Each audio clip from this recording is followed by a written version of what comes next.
Hello everyone. आज हम शुरू करेंगे वोकैब का सेट नंबर 7। तो चलिए शुरू करते हैं। आज का वोकैब जो है हमारा पहला वोकैब वो प्रेगमेटिक है। प्रेगमेटिक का मतलब होता है प्रैक्टिकल होता है, या हिंदी में बात करते हैं व्यवहारिक होता है। इसका सिमिलर वर्ड यानी सिनोनिम क्या हो जाएगा, रियलिस्टिक हो जाएगा या सेंसिबल हो जाएगा। रियलिस्टिक या सेंसिबल हो जाएगा। और जो प्रैक्टिकल होगा उसका अपोजिट इम्प्रैक्टिकल हो जाएगा। रियलिस्टिक का अनरियलिस्टिक। यानी प्रेगमेटिक का मतलब क्या होता है, प्रैक्टिकल होता है यानी जो व्यवहारिक होता है। ये बहुत ही बार एग्जाम में आ चुका है, सो आप लोग प्लीज़ ध्यान दीजिएगा इस वर्ड पे। प्रैग्मेटिक का मतलब होता है प्रैक्टिकल या व्यवहारिक होता है। अपोजिट क्या हो जाएगा, इम्प्रैक्टिकल या अनरियलिस्टिक हो जाएगा। जैसे सेंटेंस के फॉर्म में यहाँ लिखा हुआ है कि his pragmatic mindset helped him crack the exam। यानी उसका जो pragmatic mindset यानी प्रैक्टिकल माइंडसेट यानी व्यवहारिक माइंडसेट जो है, रियलिस्टिक माइंडसेट जो है वो क्या उसको एग्जाम क्रैक करने में हेल्प किया, उसी की बात की है। यानी प्रैग्मेटिक का मतलब क्या होता है, प्रैक्टिकल होता है या व्यवहारिक होता है। अब आगे बढ़ते हैं नेक्स्ट वर्ड की तरफ। तो जो हमारा नेक्स्ट वर्ड है वो क्या है, जो हमारा नेक्स्ट वर्ड है फ्यूटाइल। फ्यूटाइल की बात करें तो फ्यूटाइल का मतलब होता है व्यर्थ होता है। फ्यूटाइल का मतलब व्यर्थ होता है या यूजलेस होता है। फ्यूटाइल का मतलब व्यर्थ या यूजलेस होता है। इसका सिमिलर वर्ड या सिनोनिम जो है पॉइंटलेस हो जाएगा, इनफेक्टिव हो जाएगा। इनफेक्टिव अपोजिट क्या हो जाएगा, इनफेक्टिव या फ्यूटाइल का अपोजिट क्या हो जाएगा, इफेक्टिव हो जाएगा या यूजफुल हो जाएगा। यानी व्यर्थ का जो इफेक्टिव होगा या यूजफुल होगा वही तो अपोजिट होगा। जैसे एग्जाम्पल के फॉर्म में देखो, arguing with him was futile. यानी उससे आर्ग्यू करना मतलब व्यर्थ रहा, उसकी बात कर रहा है। मतलब उससे आर्ग्यू करना मतलब बहस करना व्यर्थ रहा। अगर मैं जब पढ़ाता हूँ तो आप लोग प्लीज़ इस पे इमोजी पे भी या डायग्राम पे जो बना हुआ है इस पे ध्यान दिया कीजिए। आधी बातें जो होंगी यहीं से समझ में आ जाएंगी। आगे बढ़ते हैं। नेक्स्ट वर्ड जो हमारा है वोरेशियस। वोरेशियस की बात करूं तो ये भी बहुत ही इंपॉर्टेंट वर्ड है अपने आप में। वोरेशियस का मतलब होता है कि लालची होता है, लालची होता है, एक्सट्रीमली हंग्री और ईगर मतलब किसी के प्रति लालची होना वोरेशियस हो कहलाता है। इसका सिमिलर वर्ड इनसेटिएबल हो जाएगा, तो जो सेटिस्फाई नहीं होता है। ग्रीडी हो जाएगा लालची, और अपोजिट क्या हो जाएगा, सेटिस्फाइड हो जाएगा या फुल हो जाएगा। तो जनरली सेटिस्फाइड होता है, फुल को इग्नोर करो अभी के लिए। फुल कुछ अलग सेंस दे रहा है यहाँ पे। हाँ, सेटिस्फाइड हो जाएगा, अपोजिट सेटिस्फाई हो जाएगा। और सिनोनिम क्या हो जाएगा, वोरेशियस का इनसेटिएबल या ग्रीडी हो जाएगा। इसका मतलब क्या होता है, वोरेशियस का लालची होता है। सेंटेंस के फॉर्म देख लेते हैं। He is a voracious reader. यह मतलब रीडर यानी वह एक लालची रीडर कह सकते हैं। यहाँ पे लालची का सेंस नहीं बना, यहाँ पे मतलब ईगर कह सकते हो कि वह मतलब पढ़ने में बहुत ही ईगर रहता है, मतलब इच्छुक रहता है। He is a voracious reader. अब आगे बढ़ते हैं नेक्स्ट वर्ड की तरफ। नेक्स्ट वर्ड जो हमारा है वो क्या है, टेनेसियस। टेनेसियस का मतलब हठी होता है। हठी जो लोग होते हैं उनको टेनेसियस बोलते हैं। ये भी इंपॉर्टेंट वर्ड है जो PYQ में आ चुका है एसएससी के प्रीवियस एग्जाम में। इसका मतलब इसका मीनिंग होता है डिटरमाइंड होता है, या दृढ़ कह सकते हो, जिद्दी कह सकते हो, हठी कह सकते हो। इसका सिमिलर वर्ड क्या हो जाए, पर्सिस्टेंट हो जाएगा या स्टबबॉर्न। स्टबबॉर्न का मतलब भी जिद्दी होता है। अपोजिट क्या हो जाएगा इसका, वीक हो जाएगा। यील्डिंग, यील्डिंग मतलब आसानी से हार मान लेना। यील्डिंग मतलब आसानी से हार मान लेना। जबकि टेनेसियस का मतलब दृढ़ होता है, जो दृढ़ संकल्प होगा वो आसानी से हार नहीं मानेगा, ऐसे याद कर सकते हो। टेनेसियस का मतलब दृढ़ होता है या जिद्दी होता है। सिमिलर वर्ड स्टबबॉर्न हो जाएगा, अपोजिट का जो वीक या यील्डिंग हो जाएगा। सेंटेंस के फॉर्म में देख सकते हो, और टेनेसियस कैंडिडेट नेवर गिव अप। यानी एक जिद्दी कैंडिडेट होता है, मतलब एक जिद्दी कैंडिडेट होता है वो कभी हार नहीं मानता है। टेनेसियस कैंडिडेट नेवर गिव अप। जिद्दी जो होगा वो कैसा होगा, दृढ़ संकल्पी होगा, और जो दृढ़ संकल्पी होगा कभी हार नहीं मानेगा, नेवर गिव अप। आगे बढ़ते हैं। नेक्स्ट वर्ड जो हमारा है यूफोरिया है। यूफोरिया का मतलब होता है बहुत ही ज़्यादा खुश होना, अत्यधिक खुश होना। यूफोरिया यूफोरिया फोरिया यूफोरिया मतलब बहुत ही ज़्यादा खुश होना। एक्सट्रीमली हैप्पीनेस होता है, एक्सट्रीम हैप्पीनेस, एक्सट्रीम हैप्पीनेस। इसका सिनोनिम क्या हो जाएगा, जॉय हो जाएगा या डिलाइट हो जाएगा। जॉय या डिलाइट हो जाएगा। अपोजिट क्या हो जाएगा, सैडनेस हो जाएगा या मिजरी हो जाएगा। जैसे देखो, clearing tier 1 exam filled him with euphoria. यानी जो एक टीयर 1 का एग्जाम उसका क्लियर हुआ, वो उसे क्या कैसा कर दिया, यूफोरिया तो खुशी से भर दिया, उसकी बात कर रहा है। इसको याद कैसे कर सकते, ट्रिक जैसे बना लो। मान लो यूफोरिया में एच दिख रहा है, यूफोरिया में एच दिख रहा है, एच से बना लो हैप्पी। कैसा, हैप्पी। यूफोरिया में क्या दिख रहा है, यच दिख रहा है और यच से बना लो हैप्पी, यानी यूफोरिया का मतलब क्या होता है, हैप्पी, अत्यधिक खुश होना, एक्सट्रीम हैप्पीनेस होता है, जॉय या डिलाइट हो जाएगा। अब नेक्स्ट वर्ड की तरफ मूव करते हैं अपने। जो हमारा नेक्स्ट वर्ड है वो क्या है, इम्पीड है। इम्पीड मतलब होता है, मतलब इस वर्ड को सुनने के बाद ही मतलब एक निगेटिव फीलिंग ही आ रही है, निगेटिव कॉनोटेशन प्रोड्यूस हो रहा है सुनने के बाद ही। इम्पीड का मतलब क्या होता है, रोकना या बांध डालना। मतलब इसको सुनने के बाद ही हमारे माइंड में कैसा मतलब फीलिंग आ रहा है, कैसा इमेज जनरेट होता है, निगेटिव ये जनरेट होता है, निगेटिव कॉनोटेशन होगा इसका। इम्पीड का मतलब होगा रोकना या बाधा डालना होता है। सिनोनिम क्या हो जाएगा, यानी सिमिलर वर्ड, ऑब्स्ट्रक्ट करना या ब्लॉक करना हो जाएगा। इसका अपोजिट क्या हो जाएगा, असिस्ट करना या फैसिलिटेट करना। और सिमिलर मतलब देखो, इम्पीड का मतलब होता है हिंडर यानी रोकना या बाधा डालना। सिनोनिम ऑब्स्ट्रक्ट करना का भी रोकना। ब्लॉक का मतलब भी सेम ही चीज़ है, अपोजिट क्या हो जाए, असिस्ट करना या फैसिलिटेट करना। सेंटेंस में देखो, मतलब सेंटेंस के फॉर्म में इसका लिखा हुआ है, distractions can impede your growth, यानी जो डिस्ट्रैक्शन होते हैं वो तुम्हारे ग्रोथ को क्या करेंगे, रोक देंगे, यानी बाधा डाल के मतलब उसको हिंडर कर देंगे, मतलब रोकने का काम करेंगे डिस्ट्रैक्शन ग्रोथ को। अब नेक्स्ट वर्ड की तरफ मूव करते हैं। जो हमारा नेक्स्ट वर्ड है वो ट्राइवल है। ट्राइवल का मतलब होता है मतलब कोई ऐसी चीज़ जो मतलब इम्पोर्टेंट ना हो, अनइम्पॉर्टेंट कह सकते हो, तुच्छ कह सकते हो, मतलब कोई इम्पोर्टेंस ना हो, ऐसी चीज़ों को ट्राइवल थिंग्स बोलते हैं। जैसे देखो सिनोनिम इसका हो जाएगा, यानी सिमिलर, इनसिग्निफिकेंट हो जाएगा या माइनर कह सकते हो। अपोजिट यानी जो चीज़ ट्राइवल होंगी यानी अनइम्पॉर्टेंट होंगी, और जो चीज़ अनइम्पॉर्टेंट होंगी उसका अपोजिट क्या हो जाएगा, इम्पॉर्टेंट ही तो होगा, या मेजर कह सकते हो। माइनर का अपोजिट मेजर। सेंटेंस के फॉर्म में देख लो, don't waste time on trivial issue, मतलब तुच्छ चीज़ों पे मतलब अपना टाइम ना वेस्ट करो, मतलब ये कहा गया है। तुच्छ चीज़ों पे मतलब ऐसी चीज़ों पे जो इम्पोर्टेंट नहीं उन पे अपना टाइम वेस्ट ना किया करो। अब देखो आगे बढ़ते हैं। जो नेक्स्ट वर्ड है हमारा क्या है, एक मिनट, हाँ। नेक्स्ट वर्ड जो हमारा है क्या है, रिजिलियंट है। रिजिलियंट मतलब होता है लचीला होता है, लचीला, जल्दी संभलने वाला होता है, मतलब एबल टू रिकवर क्विकली होता है, मतलब स्ट्रॉन्ग कह सकते हो। इसका सिनोनिम जो होगा रिजिलियंट का, स्ट्रॉन्ग होगा, फ्लेक्सिबल होगा। अपोजिट क्या होगा, फ्रेगाइल, मतलब आसानी से टूट जाने वाला। वीक होगा यानी कमज़ोर होगा। इसका मतलब सेंटेंस के फॉर्म में देख लो, सी इज मेंटली रिजिलियंट, वो मतलब मेंटली कैसा है, वो मेंटली स्ट्रांग है, फ्लेक्सिबल है, ऐसे बोल सकते हो। वो सॉरी, वो मतलब सी है ना, तो यहाँ पे वो मेंटली कैसी है, फ्लेक्सिबल है या रिजिलियंट है या स्ट्रांग है, ऐसे बोल सकते हो। आगे बढ़ते हैं। नेक्स्ट वर्ड है हमारा कॉन्कर है। कॉन्कर का मतलब क्या होता है, कॉन्कर का मतलब होता है सहमत होना, एग्री होना, किसी से एग्री होना, वही क्या कहलाता है, कॉन्कर। सिमिलर वर्ड यानी सिनोनिम क्या हो जाएगा, एग्री करना या अप्रूव करना या किसी के फेवर में बात करना, वही क्या कहलाता है, कॉन्कर करना कहलाता है।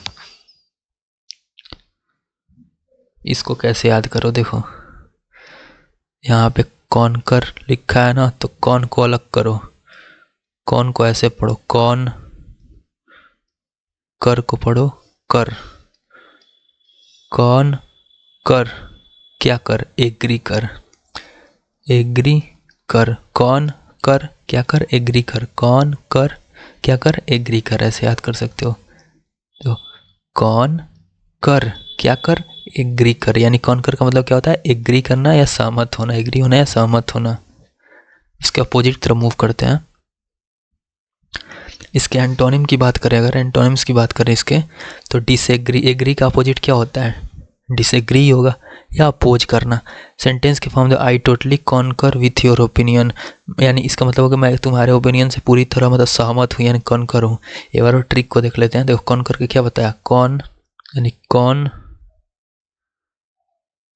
कर, कौन कर, क्या कर, एग्री कर,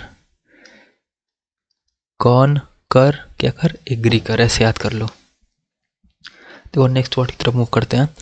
जो नेक्स्ट वर्ड है हमारा ग्रिजेरियस है। ग्रिजेरियस का मतलब होता है मतलब जो सोशिएबल, तो दूसरे लोगों से मिलता जुलता है, तो एक ग्रुप में रहता है, सोशल पर्सन जो होता है उसे क्या बोलते हैं, ग्रिजेरियस बोलते हैं। मिलनसार बोल लो या आउटगोइंग बोल लो, यानी फ्रेंडली नेचर का जो होता है, जो सबसे मिलता जुलता रहता है, उसे ग्रेगेरियस बोलते हैं।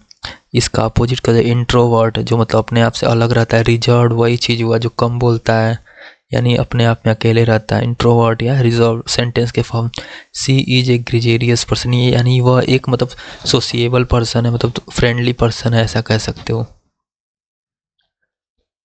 अब आगे बढ़ते हैं। नेक्स्ट वर्ड जो हमारा है वो क्या है?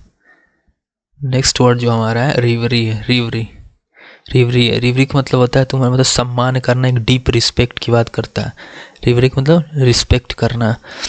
रिस्पेक्ट करना, डीपली रिस्पेक्ट करना, एडमायर करना कह सकते हो, ऑनर करना यानी आदर करना। अपोजिट क्या हो जाएगा? डिसरिस्पेक्ट करना या डिस्पाइज करना, डिसरिस्पेक्ट या डिस्पाइज। जैसे यहाँ देखो, स्टूडेंट्स रिवर ग्रेट टीचर, यानी जो छात्र होते हैं, जो स्टूडेंट्स होते हैं, वो ग्रेट टीचर, महान टीचर क्या करते हैं? रिवर करते हैं, मतलब आदर करते हैं। और आदर का अपोजिट अनादर करना, यानी रिवर का मतलब सम्मान करना। इसको कैसे याद करो? देखो, रिवर ही दिख रहा है, रिवर से बना लो क्या? रिवर बना लो, नदी वाला रिवर। और नदी वाले रिवर से याद कर लो कि हमारे देश में नदियों की क्या होती है? पूजा होती है। हमारे देश में नदियों की पूजा होती है, हमारे देश में रिवर की पूजा होती है। वैसे याद कर लो, रिवर का मतलब क्या होता है? आदर करना, सम्मान करना। सम्मान जिसका होगा उसका पूजा तो होगा ही, सम्मान जिसका होगा उसका पूजा होगा। यानी हमारे देश में नदियों की क्या होती है? पूजा होती है। और रिवर से याद कर लो, रिवरी का मतलब सम्मान करना, और इसका सम्मान होगा उसका पूजा होगा। आगे बढ़ते हैं नेक्स्ट वर्ड की तरफ। नेक्स्ट वर्ड जो हमारा है वो क्या है? स्क्रूटनाइज है। स्क्रूटनाइज का मतलब होता है गहराई से जांचना। इस जैसे सुने होगा स्क्रूटनी करना होता है ना, वैसे स्क्रूटनाइज है। एग्जामिन करना, क्लोजली एग्जामिन करना, इंस्पेक्ट करना कह सकते हो, या एनालाइज करना। किसी डेटा को एनालाइज करना या डेटा को स्क्रूटनाइज करना, वही चीज़ होता है। अपोजिट क्या हो जाएगा? इग्नोर करना या ओवरलुक करना, होता है अनदेखा कर देना। जैसे सेंटेंस के फॉर्म में देखो यहाँ पे लिखा हुआ है, please scrutinise the instruction carefully, यानी कृपया जो इंस्ट्रक्शन है उनको केयरफुली तरह मतलब सावधानी से स्क्रूटनाइज करे, यानी जांच करे, गहराई से जांच करे, या एनालाइज करे, या इंस्पेक्ट करे, उसकी बात की गई है। अब नेक्स्ट वर्ड की बात करते हैं। नेक्स्ट वर्ड जो हमारा है इरेटिक। इरेटिक की बात करें तो इरेटिक का मतलब होता है अनिश्चित होता है। अनिश्चित यानी जिसको प्रिडिक्ट ना किया जा सके, यानी जो निश्चित ना हो, अनप्रिडिक्टेबल कह सकते हो। सिमिलर वर्ड इसका क्या हो जाएगा? इरेगुलर हो जाएगा, इनकंसिस्टेंट हो जाएगा, इरेगुलर या इनकंसिस्टेंट हो जाएगा। अपोजिट क्या हो जाएगा? जो स्टेबल हो, जो स्थिर हो या निश्चित हो। कंसिस्टेंट मतलब जो रेगुलर हो, उसी की बात कर रहा है। सेंटेंस के फॉर्म में his attendance is quite erratic, यानी उसका जो अटेंडेंस है मतलब लगा वो क्या क्या रहता है? अनिश्चित ही रहता है। अनिश्चित यानी इरेटिक का मतलब क्या होता है? अनिश्चित यानी अनप्रिडिक्टेबल।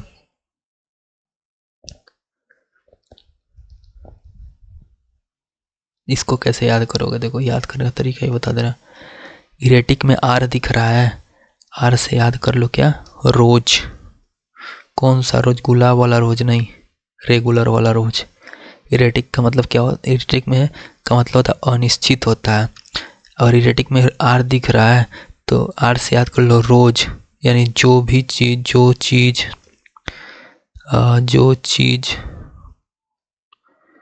रोज नहीं होती, ऐसे याद कर लो। यानी जो चीज़ रोज नहीं होती वो कैसी रहती है? अनप्रिडिक्टेबल रहती है, यानी अनिश्चित रहती है। और उसको क्या बोलते हैं? इरेटिक बोलते हैं। इरेटिक में आर दिख रहा है, आर से याद कर लो जो चीज़ रोज नहीं होती, यानी अनप्रिडिक्टेबल होती है, अनिश्चित होती है। अब आगे बढ़ते हैं। या इसको दूसरे तरीके से भी याद कर सकते हो कि मतलब किसी मतलब रोज किसी लड़की का नाम है, हुआ क्या है? मतलब वो स्कूल बहुत कम आती जाती है, तो ऐसे याद कर सकते हो। मतलब रोज जो है वो स्कूल कम आती जाती है, इसलिए वो कैसी है? इरेटिक है, यानी उसका आना जाना अनिश्चित रहता है, अनप्रिडिक्टेबल, कोई प्रिडिक्ट ना कर सकता है उसको। आगे बढ़ते हैं नेक्स्ट वर्ड की तरफ। हाँ, नेक्स्ट वर्ड जो हमारा है आज का वो क्या है? इमिनेंट है। इमिनेंट मतलब होता है मतलब जो निकट हो, कोई भी ऐसा चीज़ जो पास आ गया हो, मतलब फोर्थ कमिंग कह सकते हो। Forthcoming, about to happen, मतलब पास में ही होने वाला हो, उसको क्या बोलते हैं, इमिनेंट। एक देखो, एक इमिनेंट होता है, एक और इमिनेंट होता है, उसका मतलब प्रसिद्ध होता है। उसको हम किसी दूसरे नेक्स्ट क्लास में लाएंगे उस वर्ड को, पहले अभी इमिनेंट समझो। इसका मतलब होता है जो कोई ऐसी चीज़ जो मतलब होने वाली हो, भविष्य में होने वाली हो।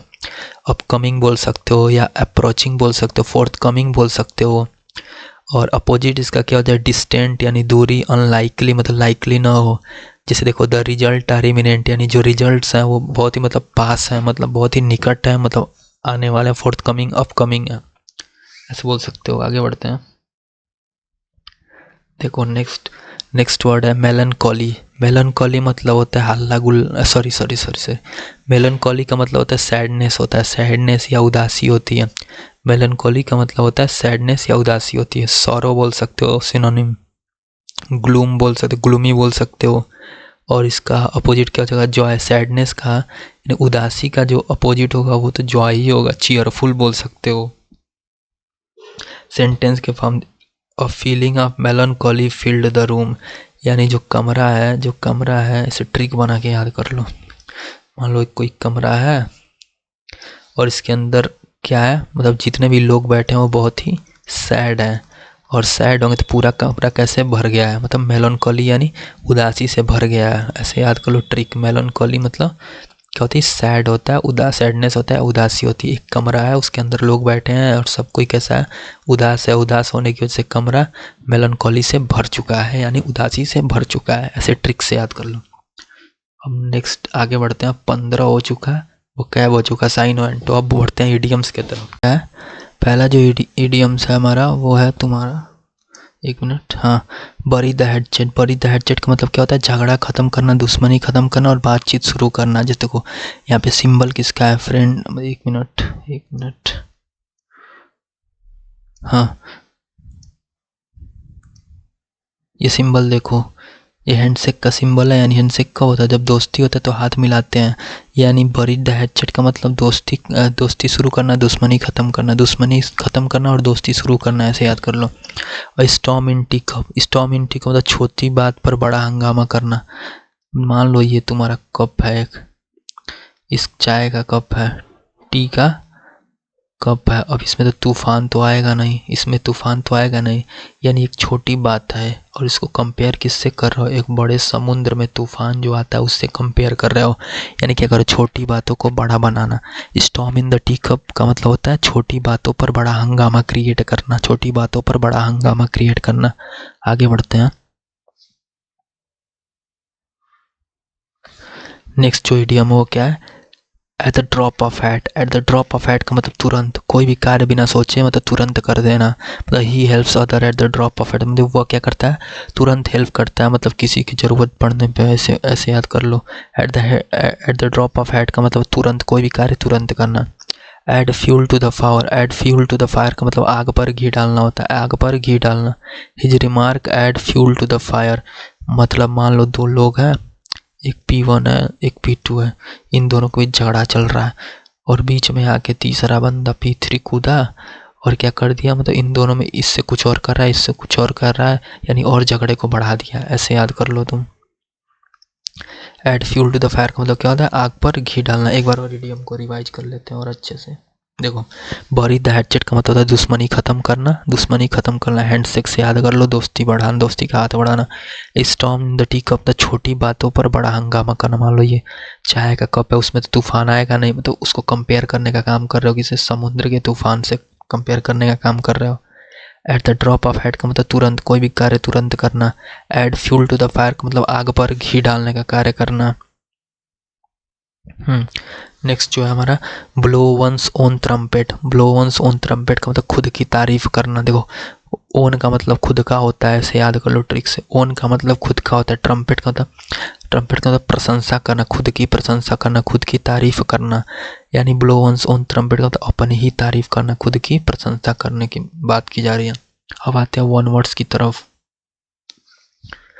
जो वन वर्ड है, पहला हमारा वन वर्ड है वो है a person who believes in fate, यानी ऐसा पर्सन जो फेट पे बिलीव करता है उसे फैटलिस्ट बोलते हैं। मतलब इसका कहने का मतलब क्या है, देखो, ऐसा पर्सन जो ये मानता हो कि मतलब चाहे तुम कुछ भी कर लो, कितना भी मेहनत कर दो, होगा वही जो लिखा है, यानी होगा जो वही पहले से तय है। तो उस पर्सन, वैसे पर्सन को क्या बोलते हैं, फैटलिस्ट बोलते हैं। मतलब ऐसा मानता है कि जो मतलब तुम कुछ भी कर लो होगा वही जो पहले से तय है, ऐसे पर्सन क्या बोलते हैं, फैटलिस्ट बोलते हैं। इसको भाग्यवादी भी बोल सकते हो तुम, मतलब जो भाग्य पे ज़्यादा मतलब भरोसा रखता है उसे फैटलिस्ट कहते हैं। A fatalist accepts whatever happen, ये एग्जाम्पल है, देख सकते हो। दूसरा क्या है, a person who travel from place to place, यानी एक ऐसा पर्सन जो एक प्लेस से दूसरे प्लेस, दूसरे प्लेस से तीसरे से, मतलब बस ट्रेवल करना उसका काम होता है, उसे नोमैड्स बोलते हैं। नोमैड्स बोलते हैं, या पर्सन के फॉर्म में नोमैडिक पर्सन बोलते हैं। जैसे यूट्यूब पे तुम देखते होगे कई सारे चैनल पड़े हुए हैं नोमैडिक नाम से पड़े होंगे, तो वो ट्रेवलर्स होते हैं जो ब्लॉग बनाते हैं, वो खुद का रखते हैं नोमैडिक का मतलब क्या होता है, जो प्लेस टू प्लेस ट्रेवल करने का काम करता है। जैसे यहाँ पे लिखा हुआ है nomad has no permanent place, इसको देख लो एक बार। थर्ड जो वन वर्ड है क्या है, a person who eats too much, यानी एक ऐसा पर्सन जो बहुत खाता है उसको ग्लटन बोलते हैं। ग्लटन कैसा होता है, जो बहुत ही ज़्यादा खाता है। इसको कैसे याद करो, देखो 1 मिनट भाई रुक जाओ। हाँ, ग्लटन में ओ दिख रहा है, वो कैसा होता है, वो पेट के जैसे होता है, पेट के शेप में होता है। और पेट किसका निकलता है, जो बहुत ही ज़्यादा खाता है। वो कैसा होता है, देखो आधा ओ को देखो, आधा ओ कैसा होता है, पेट के जैसे होता है। और पेट किसका निकलता है, जो बहुत ही ज़्यादा खाता हो। यानी ग्लटन का मतलब क्या हुआ, जो बहुत ही ज़्यादा खाता हो, जो पेटू टाइप में हो, ए person who it's too much.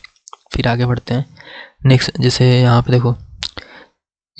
देखो being a glutton is bad for health, ये एग्जांपल है, आप पढ़ लीजिएगा एक बार।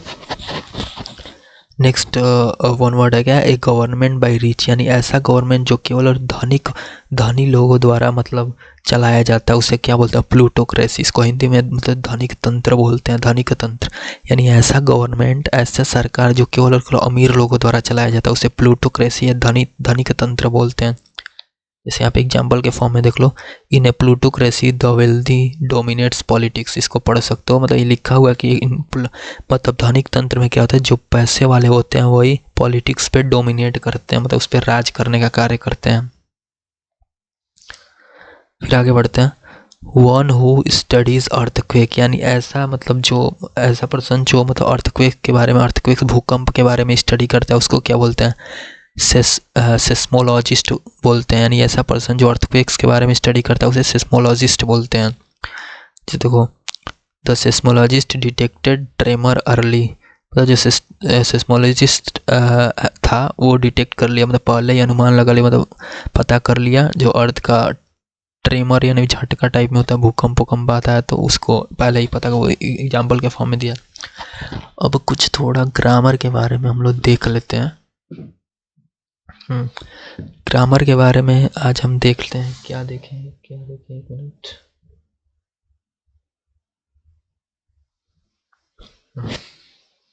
देखो ग्रामर का आज बेसिक हम देख लेते हैं, जैसे कि कॉम्प्लीमेंट क्या होता है, इसको हम लेक्चर में डिस्कस करेंगे, अलग से लेक्चर में, लेकिन एक बार देख लो। कॉम्प्लीमेंट का मतलब होता है, देखो पूरक होता है। एक देखो दो कॉम्प्लीमेंट होता है, एक कॉम्प्लीमेंट का तो प्रशंसा करना होता है, उसकी बात नहीं कर रहे हैं हम बात कर रहे हैं कॉम्प्लीमेंट जो पूरक होता है। अब कॉम्प्लीमेंट दो टाइप्स के होते हैं, एक सब्जेक्ट कॉम्प्लीमेंट होता है और दूसरा जो होता है ऑब्जेक्ट कॉम्प्लीमेंट। इसका काम क्या होता है, इसका काम ये होता है कि मतलब ये सब्जेक्ट और ऑब्जेक्ट के बारे में इंफॉर्मेशन देने, एक्स्ट्रा इंफॉर्मेशन देने का काम करता है, वही क्या करता है, कॉम्प्लीमेंट कहलाता है। इसको हम डिटेल में देखेंगे, अभी बस बेसिक जानकारी ले लो। जैसे ही इज़ अ पुलिस, यानी वह क्या है, वह पुलिस है। पुलिस कौन है, वह यानी सब्जेक्ट, यही सब्जेक्ट है और सब्जेक्ट के बारे में इंफॉर्मेशन पता चल रहा है कि सब्जेक्ट क्या है, पुलिस है। पुलिस कौन है, यह क्या है, पुलिस है, ऐसे याद कर लो। और एक और चीज़ देखो कि जैसे इस सब्जेक्ट के बारे में एक्स्ट्रा इंफॉर्मेशन पुलिस, और ये जो सब्जेक्ट और कॉम्प्लीमेंट को जोड़ता कौन है, उसके लिए लिंकिंग वर्ब आता है। यानी लिंकिंग वर्ब जो होता है सब्जेक्ट को उसके कॉम्प्लीमेंट से जोड़ने का कार्य करता है।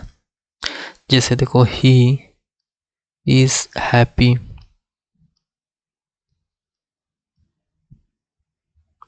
तो इज क्या है, देखो ही सब्जेक्ट है, हैप्पी क्या है, इसका कॉम्प्लीमेंट है, वह कैसा है, खुश है, खुश कौन है, वह है, ऐसे याद करो। इसके बारे में इंफॉर्मेशन पता चल रहा है कि हैप्पी है वो। और इज क्या है, इज एक लिंकिंग वर्ब है। लिंकिंग वर्ब क्यों लिंकिंग वर्ब है, क्योंकि इस सब्जेक्ट को इसके कॉम्प्लीमेंट से जोड़ने का कार्य कर रहा है, इसलिए वो इज क्या काम कर रहा है, लिंकिंग वर्ब का काम कर रहा है। और देखो ये जो कॉम्प्लीमेंट, एक मिनट, कॉम्प्लीमेंट होता है बेसिकली या तो नाउन होता है नहीं तो एडजेक्टिव होता है। नाउन या एडजेक्टिव से कोई एक होता ही होता है। अब आज का लेक्चर बस इतना ही रहने देते हैं। वैसे इस कॉम्प्लीमेंट के कॉन्सेप्ट को हम लोग अलग से एक पर्टिकुलर लेक्चर में देखेंगे। आप लोग प्लीज़ कमेंट कीजिएगा, अगर कोई सजेशन देना हो तो। वीडियो को लाइक कीजिए, सब्सक्राइब कीजिए। Thank you. मिलते हैं नेक्स्ट लेक्चर में वोकैब सेट नंबर 8 के साथ। Thank you. Have a nice day.